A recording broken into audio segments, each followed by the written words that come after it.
Qabeenyi jaalala fiduu hin danda'u.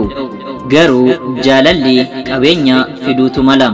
Qabannoos dhabnullee walumaanii, qabannoos dhabnullee walumaanii, horiitiin jajjaaramu namumaanii, ahaane hoo namumaanii, hooni hee namumaanii. Qabeenyi jaalala fiduu hin danda'u. Garuu jaalalli qabeenya fiduutu mala.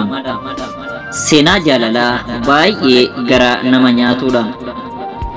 Abbaa manaa fi haadha manaa tokkotu turan.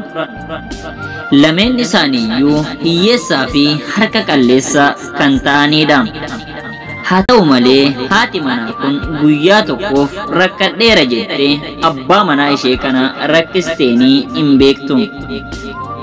Garuu gaafa tokko akka tasaa baay'ee waan cinqamteef fala dhabnaan egaan abbaa manaa koo rifeensi koo garmalee dheeraa waan ta'eef dibata baay'ee fedha. Osoo qabaattee waan rifeensatti dibatan naaf bittee baay'ee natti tola jettee gaafatte.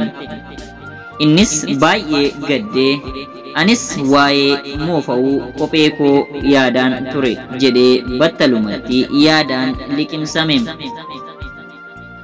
Isheenis deebistee dhiisi bakka hin yaadda'in hin dhiphatin. Jaalalli nu qabnuyyuu gahaadha, jaalalli nu qabnuyyuu qabeenya caaluudhaan jettee tasgabbeessiteeni.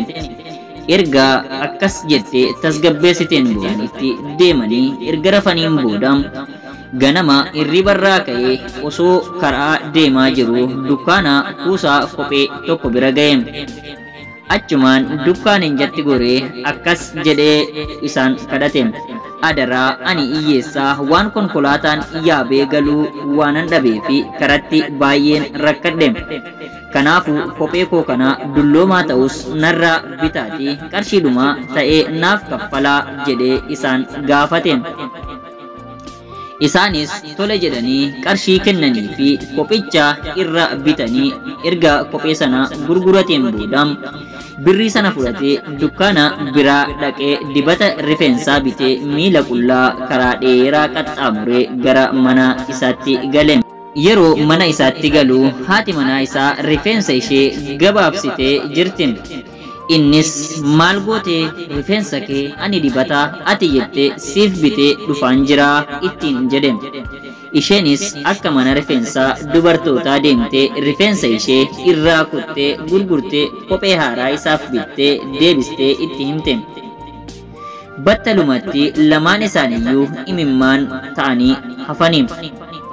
Egaan obboloota kiyyaa jaalalli dhugaa kan gaafa maallaqaa qaban qofa osoo hin taane kan gaafa rakkinaa fi gaafa gadadullee nama waliin jiraatudha.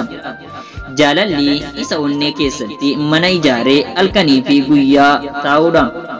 Egaan obboloota kiyyaa jaalala dhugaa fi jaalallee dhugaa qunnamaan eebba kooti.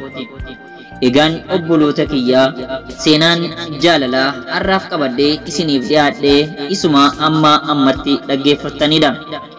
Egaan obboloota kiyyaa amma dhageenyii fi amma baranne irraa wal barsiisuun waliif qooduun gaarii natti fakkaata.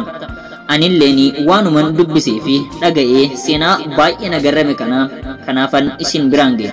Egaan hordoftootaa fi daawwattoota kiyya seenaan jaalalaa har'aaf qabadhee dhiyaadhee isuma amma ammatti daawwattanidha. Viidiyoo biraa qabannee amma walitti deebinutti nagaa rabbii keessa naaf jiraadha.